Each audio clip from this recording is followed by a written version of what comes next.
They have been the greatest army of all time, conquering and controlling an empire that stretched across the ancient Western world. It was ruthless, disciplined, and feared by all, not just by its enemies, who died in their millions, but by its own emperors, who often paid the price of the army's wrath. And yet, these soldiers were builders as well as destroyers, helping to spread a culture that became the bedrock of Western civilization. What was it that made this army so dominant? How was it able to rule and reshape the classical world? And why did it eventually fall? This is the story of the Roman war machine.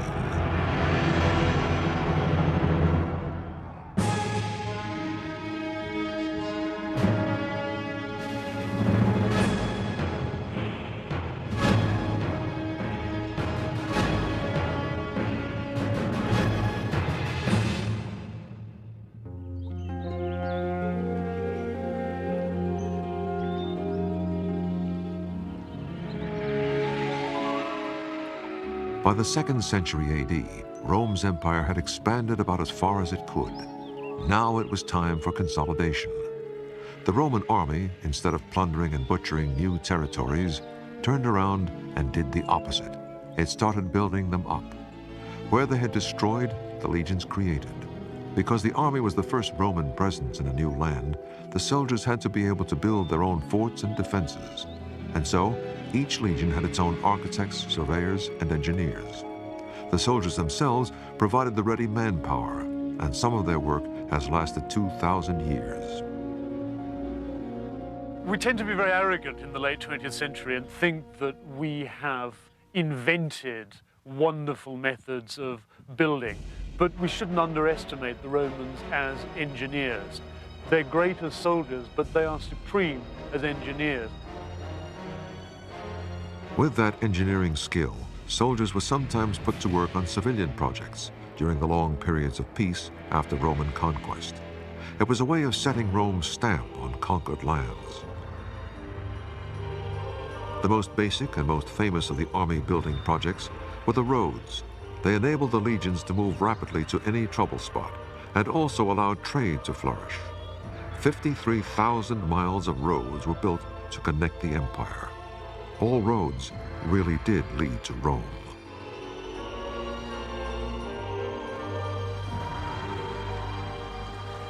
Some building projects were breathtaking. For example, the Pont du Gard in southern France. It's one of the highest bridges in the Roman world, standing 160 feet high, and was part of an aqueduct that carried water to the city of Nîmes. The engineering is precise. The aqueduct slopes so gently that over its 30-mile journey, it falls just 30 feet from start to finish. The bridge was built around 50 AD. By then, the Romans already knew how to build something this big without even using mortar. The lower part of the bridge is built with these big stone blocks. Some of them weigh 6 tons, which is really impressive. And in this case, I mean, if you use big stone blocks like that, you don't necessarily need mortar, because if the stones are perfectly cut, they're heavy enough. And we know that they floated the stones up on rafts towards the bridge itself, and then afterwards they could raise the stones. They had all sorts of systems, such as winches, pulleys, and hoists, and so on. Unlike the great buildings in Rome itself, which were carefully documented, we don't know exactly who built works like this in the provinces, because no records were kept. But it's possible the army had at least some role in the Pont du Gard. We have absolutely no proof that the army did help, but it is a theory, of course, because we know that they needed the know-how, the organization, the labor, and so on and so forth. The aqueduct's water flowed through a covered channel that ran along the top of the bridge. Thanks to gravity, it delivered 20,000 tons of water a day to the city of Nîmes. What you can see here is, first of all, the size of it. It's about 6 feet high and 4 feet wide, which is really pretty considerable. And it supplied a city of some 30,000 inhabitants with all the water they needed, actually. Apart from the obvious benefits such works brought to the empire, using the soldiers as builders had other payoffs. First, it let the emperor sleep a little better at night, because an army that's busy working has less time to plan political overthrows. The modern army has a great program of tank washing and tank maintenance just to keep the troops occupied. The Roman army solved that problem of keeping your troops occupied by turning them into builders. Building was one of the least favored activities for soldiers, especially the heavy work of stone cutting, and there were even mutinies by units who felt they were overworked. Every common soldier's dream was to get out of this kind of work by being designated as immunis, literally a soldier immune from the worst jobs because of his skills. Those with immune status included blacksmiths, surveyors, medics, arrowsmiths, trumpet makers, and keepers of sacrificial animals. Another payoff from using soldiers as builders was that it helped to keep conquered people passive by giving them the advantages of Roman civilization. They could then be brought within the Roman world and given the benefits of Roman civilization, of Roman urban life, of food, social organization, bathing. The spread of hot water and bathing is an important part of the Roman takeover of northwestern Europe. A fine example of the good life that Rome brought to its conquered citizens is the amphitheater at the military colony of Nîmes in southern France. Built in the 1st century AD, it holds 20,000 people and is still used for concerts and bullfights. 2,000 years ago, it was used for animal hunts and military demonstrations. Through gladiator contests, the Romans were able to perpetuate the notion among conquered people of the superiority of the Roman warrior. The amphitheater was also a place where the people of the conquered provinces could see the majesty of the empire, literally.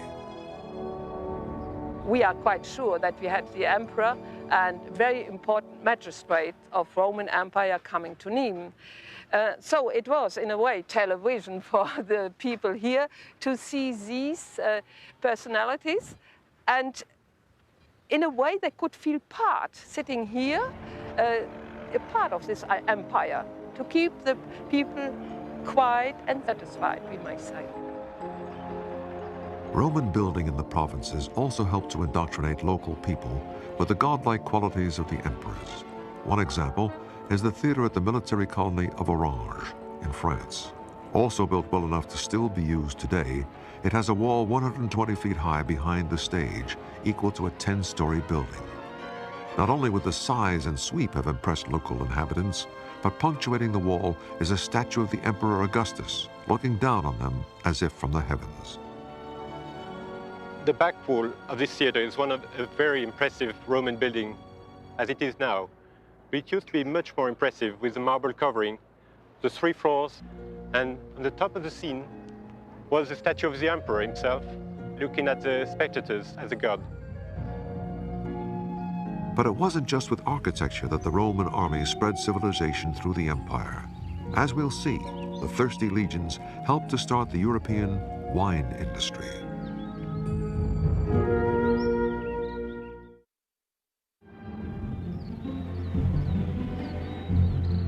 Whenever one raises a glass of French or German wine, there's an unconscious toast to the Roman army, because it was the soldiers who made some of the first plantings of vines in many of the great wine-growing regions of Europe. As they conquered new territories, the vine went with them.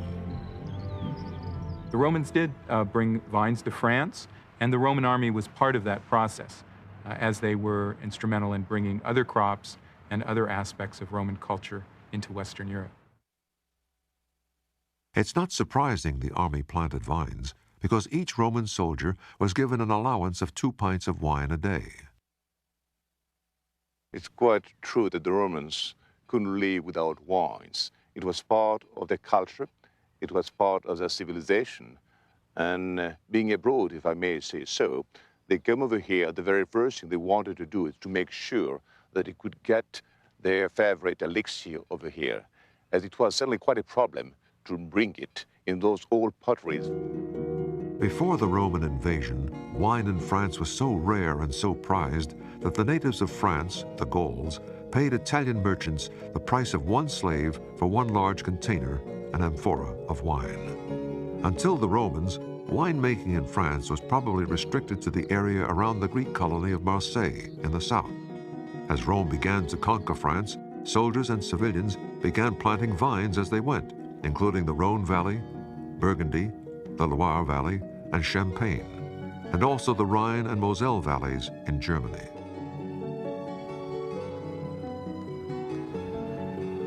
In the Champagne district of northern France, Roman occupation may have helped the champagne industry accidentally in a different way.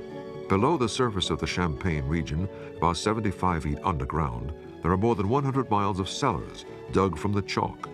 It's believed that some of these cellars may have begun as quarries in the 1st or 2nd century AD to provide chalk for building blocks. Today, these underground chalk quarries serve as cellars for Champagne's 800 million bottles. But for a very different reason, it's believed these cellars may have been important to Romanized citizens towards the end of the empire. They were a possible refuge from raids by invading German tribes who envied the comforts of Roman life, including wine. There's no doubt that barbarians wanted to share in Roman luxuries. There are plenty of Roman luxuries that you find in Germanic barbarian areas even before the invasions take place. They like to get hold of them through trade or gift or whatever. The cellars may also have been used as a refuge in more modern times. During both world wars, there was fierce fighting in the Champagne district, and civilians used the cellars for temporary safety. When the bombing started, people were very soon coming here in the cellars, and we have found a lot of furniture here, some forks and knives and bottles and plates, everything, and we think that they were just living here for a couple of days, perhaps, just waiting for the end of the bombing. Even today, European defense chiefs apparently have their eye on using the Roman cellars again, if necessary. I've been showing around the cellars, a senior officer from NATO, and after the visit with a twinkle in the eye, he said, "Christian, it's certainly the place I like to spend the Third World War conflict." Although the Roman army helped spread civilization as a way of keeping the peace in the conquered provinces, it was never afraid to use the stick as well as the carrot if the provincials got out of line. What should never be forgotten is that this peace was actually maintained by the threat of armed force. And within those lands, society as a whole was still pretty violent. It was still a slave-owning society. People were very frequently physically brutalized. Rome spread its distinct form of civilization throughout its empire, and yet the process carried within it the seeds of the empire's destruction. The civilized empire became a magnet to barbarian tribes living outside the empire who wanted a share of the Roman lifestyle. Rome almost flaunted its wealth at the barbarians by having many of its forts and colonies right on the borders of the empire, in full view of the barbarians. The soldiers are the only sector of society who have pay, and their pay is being spent in that area. So you get these cities like Cologne and Mainz and Budapest, Vienna and so forth growing up in what had previously been very barren areas, and right across on the other side of the river, so to speak, are these unfortunate people who have nothing. And this makes a magnet for them. Wonderful network of roads. So the barbarians who invade, they go across the river, and there's a milestone saying, you know, Rome 600 miles this way. I mean, yeah, that things are made so much easier as well as more attractive for them. One of the first major signs of trouble came in the 170s AD, when Germanic tribes invaded Italy. They said they were forced to invade because of turf wars with other barbarian tribes. Roman writers comment, among the bodies of the dead there were women and children, and the tribe said, look, please take us into the empire. We are being put under terrible pressure by the tribes from the interior, and we want land. Some of them were accepted to start with, but then it just became too much of a problem. The number of barbarian raids steadily increased throughout the 200s AD. Rome's borders were simply not as secure as they had been in earlier times. A major reason could be found in the east. A revitalized Persian Empire began retaliating to centuries of Roman raids and pushed into Roman territory. In the year 260 AD, the Persians even captured the Roman Emperor Valerian on their own territory and kept him prisoner for life. It's the Persian attacks on the eastern frontier that act, as it were, like the first domino in a series. Rome is forced to fight a series of very expensive defensive wars. No longer can war be funded by booty extracted from conquered people. This time the empire, from its own resources, has to pay for the defense of its own frontiers. Having to shift troops to the east to fight the Persians left Rome's other borders less secure. There were constant raids, especially from German tribes, who in one battle killed the Roman Emperor Decius in the year 251. There were invasions of Roman Gaul and the Balkans, and Italy itself was invaded several times in the 260s AD. The raids stretched the logistics of the Roman army to the limit. The gathering of the troops and the going to the frontier takes place at walking pace, so no more than 20 miles a day. To put together a sizable force, get it to the right bit of the frontier, you're certainly talking weeks and maybe months. And there was another problem for the Romans. The barbarian tribes that Caesar and others had defeated so easily had learned tremendously from the Romans and were now ready to turn the tables.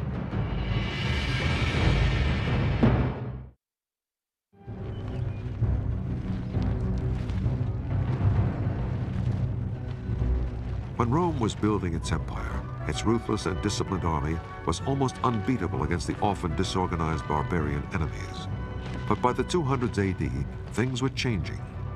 For centuries, many barbarians had been part of the Roman army, recruited by Rome to fight alongside the legions. Now that was beginning to backfire, as barbarian tribes used their newfound skills to fight for their own peoples against the empire. Very many of their warriors have, at one time or another, served in the Roman army. They're getting much more familiar with Roman tactics, and to some extent they're starting to imitate them as well. Therefore, it's a much more difficult task for the Romans to cope with. But the threats were not just external. The Roman legions, now under great pressure, turned to fighting with each other throughout the 200s AD, each wanting to put its own candidate on the emperor's throne. The infighting was so great that more than 30 different emperors were proclaimed in a period of 50 years.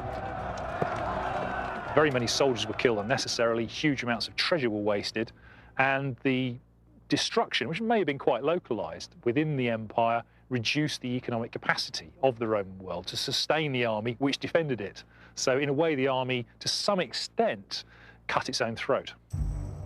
The Roman fort at Salzburg in Germany was just one of the many that fell into enemy hands during the 200s, as barbarian tribes swept across the border. The whole nature of the Roman military strategy was changing. In the early days of the empire, the army had been on the attack, conquering new territory and paying for its wars with captured treasure. But now the empire and its army were hunkering down defensively. Even women and children were called on at times to help the army defend a town from attack, and many cities began building walls to try to keep the invaders out. So it's no surprise, by the 270s, the Roman emperor actually gives the word Rome has got to have an enormous city wall, such as it hadn't had for 600 years.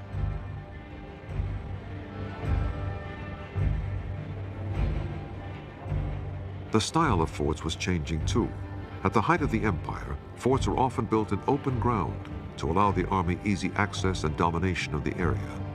But by the late 200s, Roman forts like this one at Portchester in southern England were designed much more defensively, with many more towers for artillery and archers against barbarian attack. In this case, raids by Saxon fleets. The importance of this fort is that it symbolizes a fundamental change that overtakes Roman military strategy in the 3rd century. The big D-shaped bastions behind me represent a shift from an offensive to a defensive posture. What this fort symbolizes, I think, is a change in an empire that's go-getting, that's aggressive, that's prepared to move out and expand, and rather change to an empire that's back on its heels, that's defensive, that's preparing not to expand, but is sitting and preparing to fight for its survival. By the late 200s AD, it looked as though the empire might be finished. But from the revolving door of changing emperors emerged two strong leaders who put the empire back on a solid footing. The first of them was Diocletian. Diocletian certainly one of the most capable emperors. Remarkably, he rose up from a peasant class to rule. This in of itself is a tribute to the army as a means of social advancement. Diocletian rose up due to his skill as a soldier and as a commander. He transferred this skill into a reorganization of the empire. When Diocletian became emperor in 284, he restored the dwindling army to its former size, about 400,000 troops. He also turned the emperor's job into a committee. He appointed 3 other emperors, and the 4 of them, called the Tetrarchy, ruled the empire jointly. After Diocletian retired voluntarily, the Tetrarchy system fell apart from internal bickering, and then another strong soldier emperor, Constantine, took control. In 312, he won power in a pivotal civil war battle outside Rome. Although badly outnumbered, he won after claiming to see a vision of the cross in the noonday sky and hearing the words, "Conquer by this." Once he became emperor, he made Christianity the official religion of the Roman Empire. Constantine continued Diocletian's military reforms. He created a mobile army to back up the frontier garrisons. These field units could rush to counter trouble wherever it broke out. A central reserve, a mobile reserve, as well as having the troops all around the frontiers. Now, this was something which the Romans should have had before. If that had been in place in a serious way at the beginning of the 3rd century, they would have been able to react rapidly. As it was, to send troops from the northern frontier to the eastern frontier, or vice versa, it just didn't work. Constantine also created a new capital for the empire, moving away from Rome in the year 330 to the new Christian capital of Constantinople, now known as Istanbul in Turkey. This was a sign that the wealth and power of the empire were shifting to the east and that the Western Empire was heading for decline. Sadly, the new stability that Diocletian and Constantine had given the army and the empire largely died with them. The middle 300s AD saw a return to civil wars between the legions, each one wanting its commander to be emperor. Civil wars had the effect of weakening not only the army, but the economy too. Roman writers spoke of many farms lying waste. The peasants have been frightened away, or the peasants have been conscripted into the army, or the peasants have run away because they don't want to go into the army, or because they have no money to pay taxes and they fear the consequences. The constant civil wars also had the effect of creating rampant inflation throughout the empire. Every time there's an attempt at becoming emperor, successful or otherwise, enormous numbers of extra coins are minted and distributed as a reward to the troops.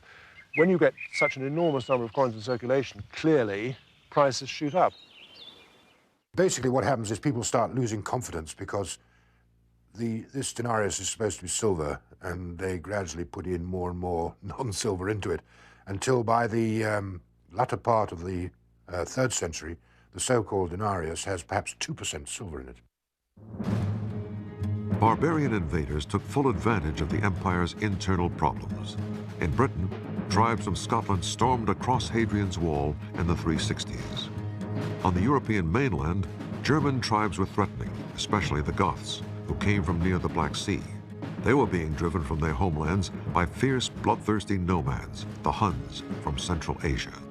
To escape the Huns, the Goths begged for refuge inside the Roman Empire. The Goths are fleeing from the Huns, and they are clearly scared to death. And the Romans accept this explanation. The Romans actually ferry them across the Danube. So sometimes barbarians are simply running away from other barbarians. But after he allowed the Goths to settle, the Roman Emperor Valens decided he wanted them out. In 378, he personally led an army against them at Adrianople, north of Constantinople. It was a disastrous mistake. Acting on bad intelligence, the Romans were pinned between 2 Gothic armies. And the story as it goes is that they can't use their weapons. They're trapped, they can't turn around, and they're massacred. 2/3 of the army, I think about 12,000 men, are killed on that one day. The dead included the Emperor Valens. More importantly, the loss of so many troops at once weakened the Romans' capacity to defend the empire. Because at Adrianople so many very important regiments were destroyed, the Roman army was never able actually to replace them in terms of either quality or quantity. So its military capacity overall was that much reduced. It was therefore unable properly to defend all of the frontiers thereafter. The Romans now were forced to let the Goths stay, and other barbarian tribes were allowed to settle too, provided they joined the Roman army. Rome had always used and trained foreign troops, but now barbarian armies were being conscripted wholesale to fight with the Romans. The real problem with barbarians is not individual barbarians in Roman units. It's when they come in large numbers and are employed by the Roman state en masse, as it were, without going through Roman military training. The so-called barbarisation of the Roman army was only one part of the problem. In the army as a whole, the once proud standards were beginning to fall away.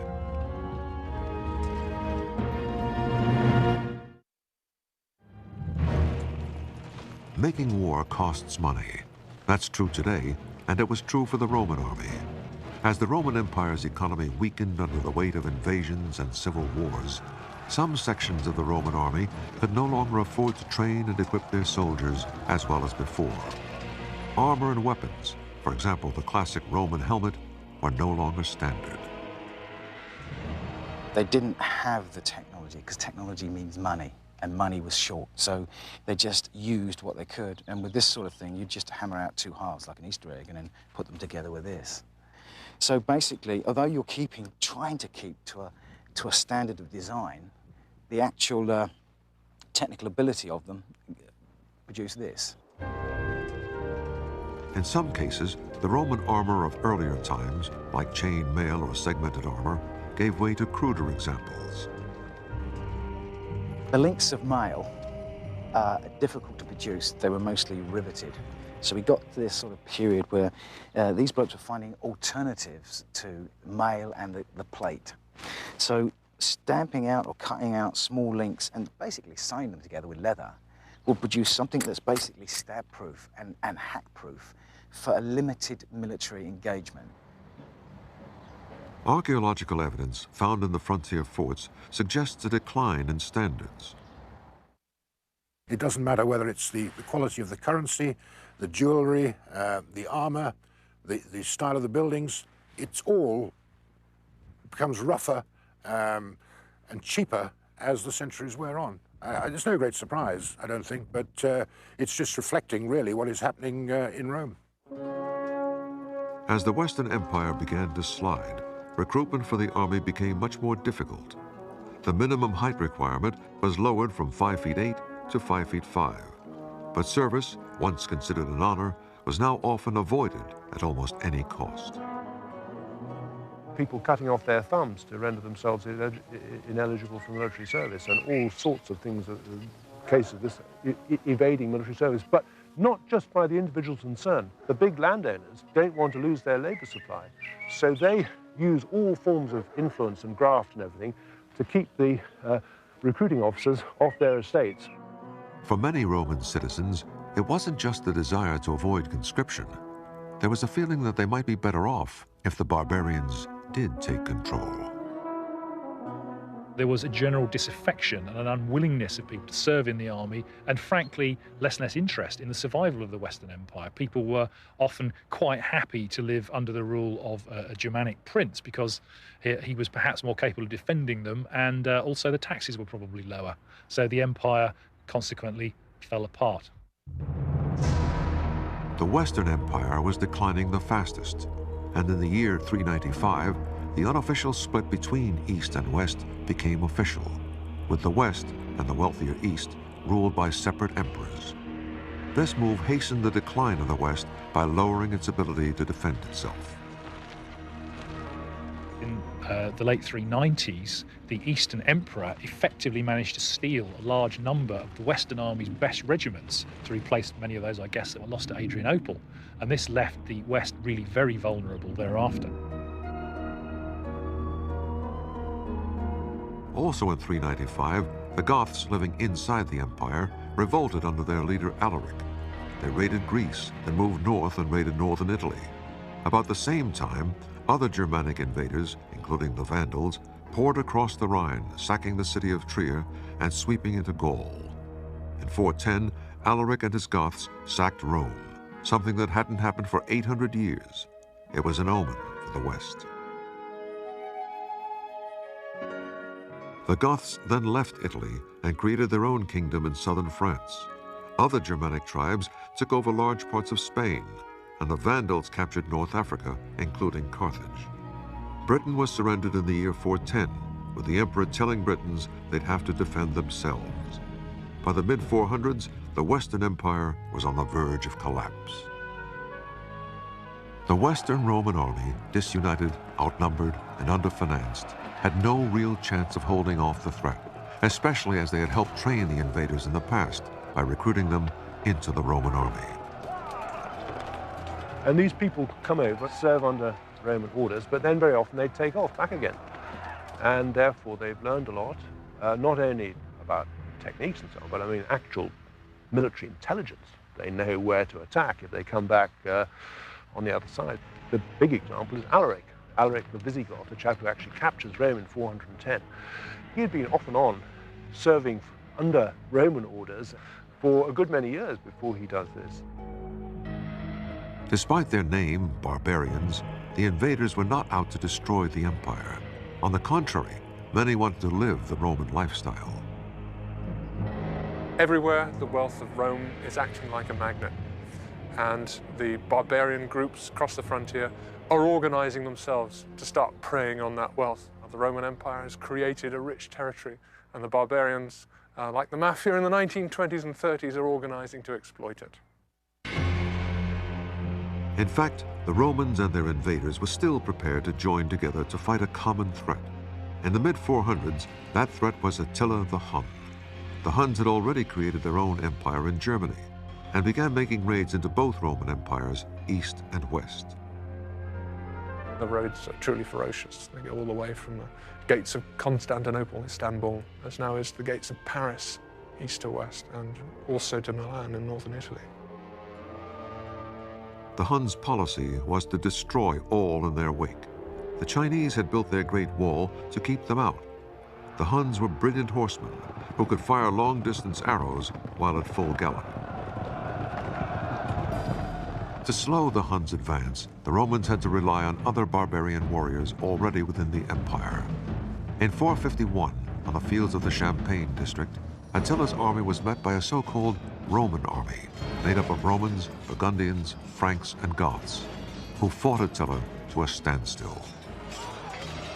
The 5th century is actually about one group of barbarians fighting another group. Sometimes we call them Romans, sometimes we call them Goths and Vandals. In a sense, we lose sight of a force that can be clearly labeled Roman. So to talk about the defeat of the Roman army, in a sense, is to make this process more clear-cut than it actually was. Attila then raided Italy, but was bribed to leave. And after he died in 453, the Huns lost their unity and were overthrown by their own subjects in Germany. The Western Roman Empire suffered much the same fate. Throughout the 400s, it had been turning into a mosaic of German kingdoms, and Italy itself became the final domino to fall. In 476, the last Western Roman emperor, Romulus Augustus, was forced by the Goths to abdicate. The Western Empire was gone, but the Roman army and its influence were not.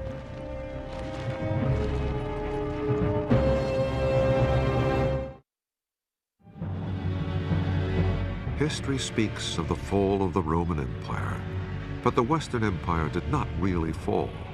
Rather, it was transformed by gradual assimilation, with the Romans and barbarians becoming more and more like each other.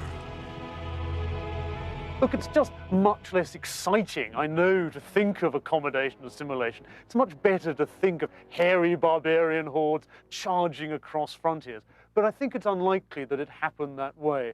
I'd go for a much slower process in which by the 5th century, actually in Gaul and parts of northern Italy, it's difficult to spot the difference between a Roman and a barbarian. One reason is that in most cases, the invaders kept things much the same. They lived Roman lifestyles, preserved Christianity, and used Roman citizens to run the affairs of state. Barbarians certainly enjoyed Roman civilization. There's a tremendous amount of evidence to that effect. When the Vandals get to North Africa, they start to wear togas, hang about in the baths and go to circuses, build themselves villas and decorate them with Roman-style mosaics, portraying themselves as Roman aristocrats. As for the Roman army in the West, it was never officially disbanded. As the empire fell apart, many legions simply stopped receiving their pay, and they melted back into the local population. That's what seems to have happened on Hadrian's Wall. The coinage has just about disappeared, and therefore one has to speculate, based on evidence of what we know about from other provinces elsewhere. And here, certainly my view is still the one that they gradually fade away. Although the Western Roman Empire and its army disappeared, the Eastern Empire and its army continued to flourish. The Eastern Empire, known today as Byzantium, had always been the wealthier half, and its borders were less vulnerable to attack. The East's major military antagonist was the Persian Empire, with which the Eastern Empire had very serious wars, but at least they could achieve treaties with the Persian king, and this could bring long periods of peace. So it was actually perhaps a rather easier task for the East to defend itself than for the West. Although the look of the Eastern Army gradually changed, at its core, it was still run along the same fundamental lines as Roman armies of the past. It maintained, in the long term, standing regiments. It also maintained the disciplinary system, the command structure, the logistical system, and so on. It was the professional nature of the Roman army, which lasted, at least for some centuries, into the Byzantine period. In fact, in the 500s AD, the Eastern Army briefly reclaimed several provinces of the old Western Empire, including Italy and Northern Africa. Although it gradually changed, this army maintained Roman discipline and tactics until the Byzantine Empire was conquered by the Ottoman Turks in 1453. That's a continuation of those tactics all the way through, I think, to the fall of Constantinople in the 15th century. The old Roman army is key to the maintenance of the empire in the East for another 1,000 years. The Roman army, in its changing forms, can be said to have won and protected empires for some 2,000 years, from the 5th century BC to the 15th century AD.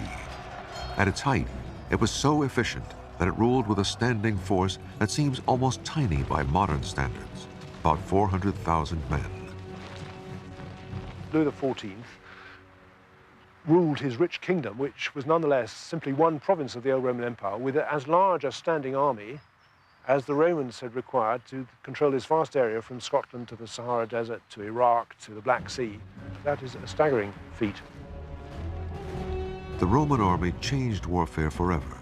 It was the first truly professional army, and it introduced concepts of discipline and training that still influence armies today. Its great military successes have always been famous. The name of Julius Caesar has never really been forgotten. Consequently, it formed the obvious model for the armies of the modern nation-states of the West in the 17th, 18th and 19th centuries.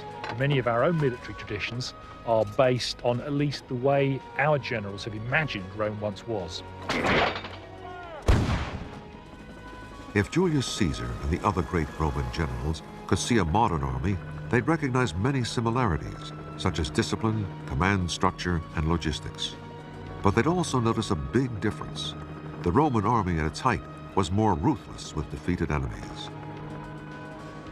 If the great Roman generals had been running campaigns in Vietnam, if they'd been running Desert Storm, then we need have no doubt at all that Hanoi would have been captured and razed, that Baghdad would have been flattened, its inhabitants slaughtered, any survivors sold into slavery. We like to think of the Romans as civilized, and partly that's true, but the Roman Empire has a hard edge, and that's the hard edge of conquest and of brutality. In front of the Roman war machine lies conquest and blood. Because of that paradoxical mix of ruthless conquest and the spread of civilization, the Roman army's legacy to us today goes well beyond military matters.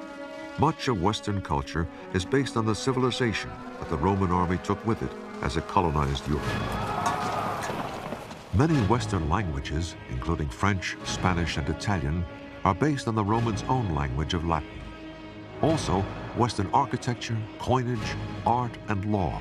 Indeed, so much of our modern life can be traced to the spread of the Roman Empire. And that empire was the creation of the Roman army. There would not have been an empire without it.